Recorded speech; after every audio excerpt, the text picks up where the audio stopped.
Ben ritrovati!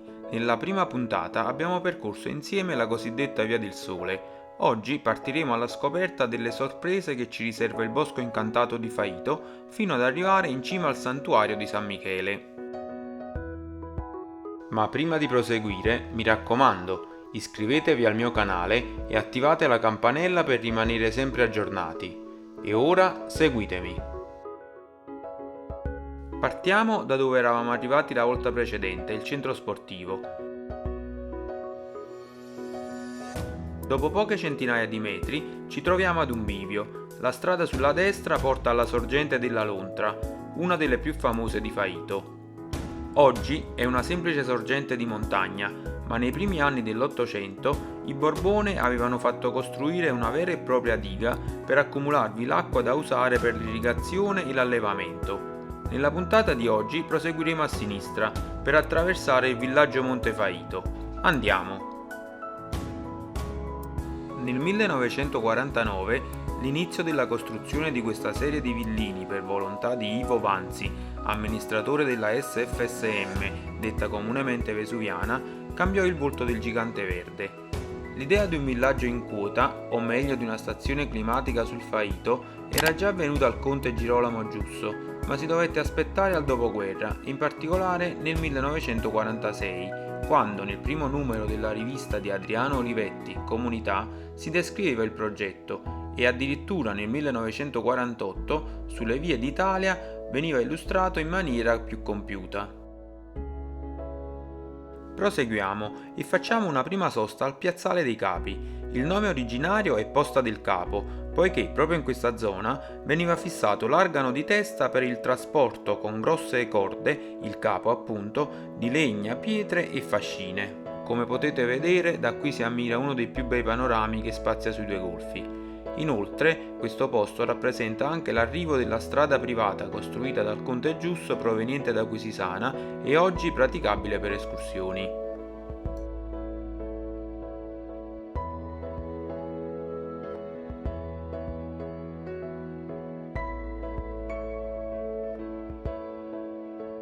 Dopo aver goduto questo splendido panorama, ripartiamo.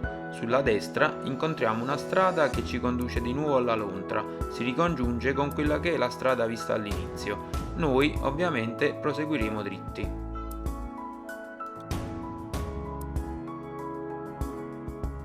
La funivia fu il secondo evento insieme alla costruzione del villaggio e a esso collegato che cambiò il volto del Monte Faito. A sinistra incontriamo la strada per raggiungerla.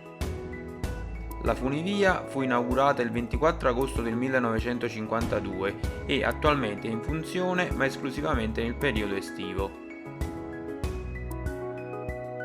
A partire da questo punto notiamo come la vegetazione cambi, gli abeti e i pini lasciano il posto ai faggi. Proseguiamo per arrivare alle prime neviere e ai faggi secolari che le sovrastano. È possibile lasciare l'auto in zona e proseguire a piedi. Sicuramente già i greci e i romani sfruttavano la neve del Faito, ma il primo documento ufficiale sul suo utilizzo risale al 1529. Da allora la documentazione diventa abbondante, a indicare come tale industria fosse importante e redditizia.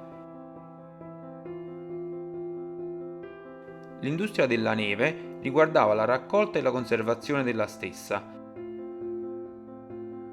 La raccolta era estesa a tutto il Faito, mentre veniva conservata in fosse chiamate neviere. Il loro diametro logicamente diminuiva man mano che si scendeva verso il fondo. La presenza dei faggi, alcuni annoverati tra gli alberi secolari, serviva a proteggere la neve dai raggi solari.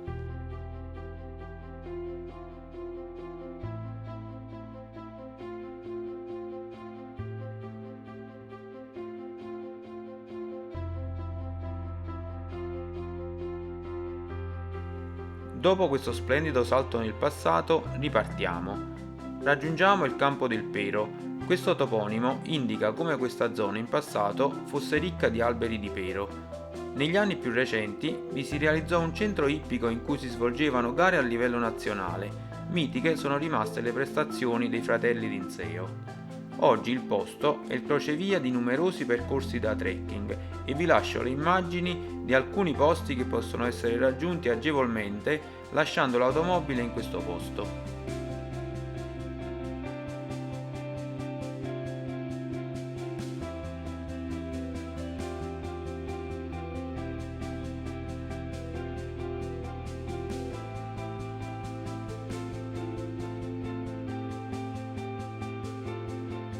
Proseguiamo ora alla volta della cosiddetta Porta di Faito.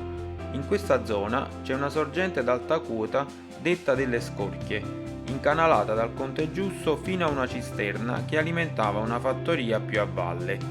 Da qui è possibile raggiungere la zona detta Castellone, dove si trovano le neviere più grosse. Potete vederne una in cui sono entrato.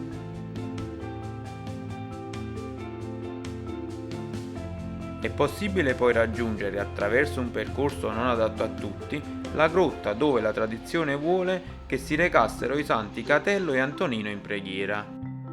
Proseguendo sempre a piedi, ma comunque fate bene attenzione perché questa è un'escursione per esperti, si raggiunge prima la grotta dell'Acquasanta e poi il Molare.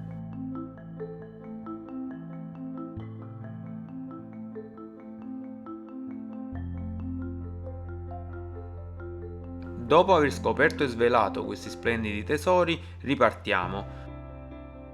Sulla nostra destra incontreremo il centro RAI. Le prime antenne furono installate nel 1955. All'epoca fu un grande passo per l'unificazione anche culturale del paese, ma oggigiorno la loro presenza rappresenta un forte inquinamento visivo ed elettromagnetico. Ed eccoci arrivati alla nostra meta. La fine della costruzione del santuario di San Michele e la sua consacrazione nel 1950 fu il terzo grande evento che determinò lo sviluppo di Faito. La storia del santuario è strettamente legata alle figure di San Catello e Sant'Antonino. Verso la fine del VI secolo i due santi si ritirarono in preghiera nella grotta di cui abbiamo parlato prima.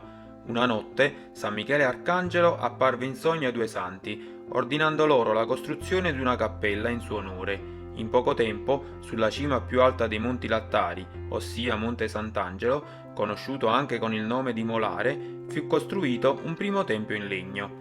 Dal 1689 la chiesa subì vari danni e varie ricostruzioni fino al 1862, quando, a causa delle scorrerie dei briganti, cessò ogni forma di pellegrinaggio e il tempio cadde in rovina.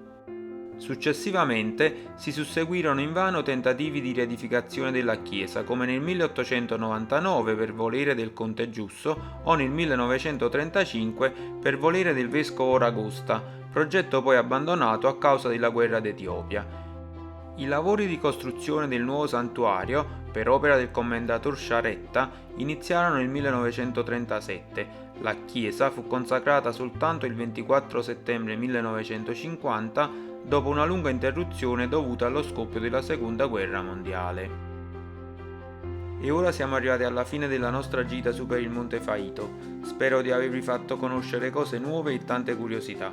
Ora vi saluto e a presto con nuove meraviglie. Ciao!